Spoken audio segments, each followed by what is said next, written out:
you agree with me? So, lesson. Bago po natin gagawin yung isang kasalanan, alam natin na kasalanan, pag-isipan muna natin. Like for example, Achan. Sinabi ni Joshua, do not steal anything. Pero sabi ni Achan, wala, ganda talaga eh. So tinago niya, anyway, kung mahuhuli ako lang naman. Anyway, kung mapanisan ako lang naman. But what happened, doon po sa mga sundalo na umatake sa AI, 36 of them died without knowing why. Tapos nandito naman si David. Sabi ni David, bah, maganda si Bathsheba. And so he took Bathsheba. Pero sino po ang naging gawa sila ng pagkabisaya? Sino po ang naging biktima? Ha? Sino ang naging biktima? Yung asawa ni Bathsheba, Uriah. Don't you know that Uriah was a faithful soldier of David, listed among the best warriors, and Uriah was a Hittite. He was not an Israelite. He was a converted pagan. Naging faithful na alagad ni David, pero anong ginawa po ni David, ma'am? Just so makuha niya si Bathsheba, pinapatay niya si Uriah. Sino po yung namatay doon? Yung kanilang anak, nagiging anak. See? Sometimes some people would say, okay lang. Kahit iinom-inom pa ako dyan. Kung matanggal yung liver ko, kung masira yung kidney ko, ako naman magsasuffer. Pero sino magbabayad sa ospital?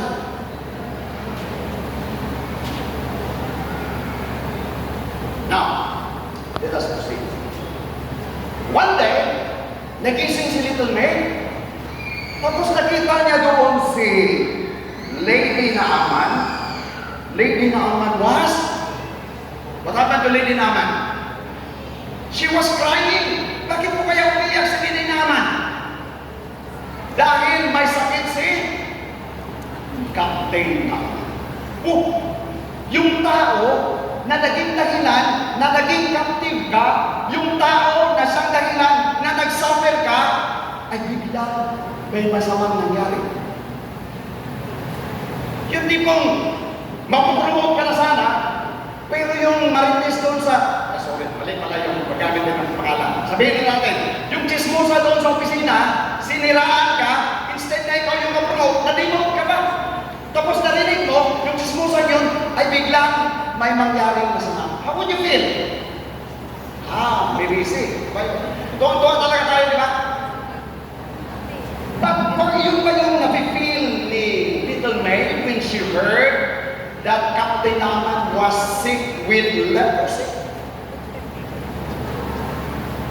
Kaya mga kapatid, I really want you to look at this Little May. Nandito po yung ating mga kabataan, yung came from Pasay, right? Mayroon bang elementary school dito sa atin? Ano mga kapatid, it's really nice to send our children to our Adventist school. I don't know if Little May was sent to an Adventist school, but you will really be amazed by the character that was formed in her.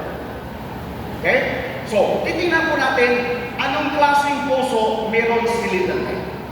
Okay? So, nakita na ngayon, si Captain Naaman was sick with leprosy. But then, this Little May has this kind of heart. She had a forgiving. Hindi siya nag-isip ng masama. Hindi niya kinatuwa yung masamang balita. In fact, nagmalasakit siya with Lady Naaman. Lady Naaman, huwag kayong mag-alala. Alam nyo, meron doon sa amin isang propeta which lead us to another character na meron si Little May. Aside from having a forgiving heart, kasi kung hindi siya forgiving heart, hindi niya sasabihin eh. Aside May had a sharing heart. Bakit ko nasabi? Because when God called Israel, ang instruction na sa Israel is, you will serve as the light for the people to see. Dapat nakikita niya sa inyo kung ano ang katotohanan. And through you, they will be blessed. Pero alam niyo kung anong ginawa ko ng mga Israel sa mga kapatid? Huwag yung pagsasakyan. Ano lang talaga? Pili talaga tayo mga tao. Special talaga tayo. Tayo lang. Bigay pa dyan. Hindi yan. Walang kaligtasan yan. But little Mary, no. She cannot keep the truth to herself. And so sabi niya, huwag ka matakot because there in our place we have a prophet. He will kill Captain Ahab. Which leads us to the third character na meron si little Mary, which is meron siyang believing. Alam niyo mga kapatid, travel in these days is very difficult. Napakahirap ang mag-travel. Kailangan mo magdala ng kaldero, kawali, kanin, bigas, may mga ulam. Hindi tulad ngayon, nasakay ka na sa airplane, nandun ka sa Mindanao, nandun ka na sa US, or anywhere you want to go. Ang daming mga kawatan, ang daming dangers along the way. Can you imagine? Sinabihan na si Captain Ahab, punta ka doon, gagaling ka doon. Tapos pumunta na sa Captain Ahab, pagbalik hindi kumalik. Ano mayari sa kanya? Na-imagine ba yung little Mary? Naisip niya ba na what if hindi nga gagaling? You know, sometimes, sabihin, huwag tayo mag-pray. Pag kumaya, bumagsak pa yan sa examen, tayo pa naging dahilan. Mabayaan mo lang siya. Huwag ka magsabi-sabihan.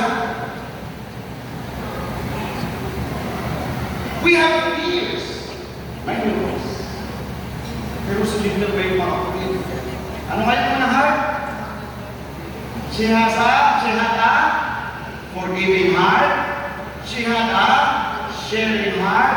And she had a believing. Hindi man lang sumagi sa isipan niya, meron palang danger. Ang sa kanya, as long as pumunta sa Captain Ahab, pagbalik, okay na. Sana ganun po tayo mga kapatid, no? When we believe that because God said so, He will do so. Kaya Christian mga kapatid, when we have an answered prayer, was it because we do not pray that much? Hindi kasi ako nakagising sa 12 o'clock. Or was it because we do not know really who Jesus is? That God does not lie because it is His character not to lie. Ngayon, puntahan po natin si Captain Ahab. Captain. Sa ating karanasan,